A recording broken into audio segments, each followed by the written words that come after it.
Hey, Tech Guide Ninjas here. Hope you're having a good day today. So today we're looking at how to see Google Docs edit history.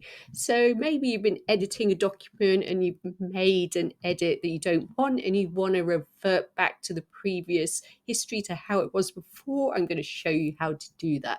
So open up your document in the toolbar, click on File, scroll down to where you see Version History, scroll across and click on See Version History.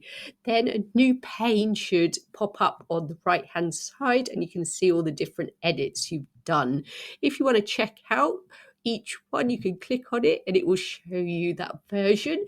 And if you want to restore that version, you can click Restore this version at the top.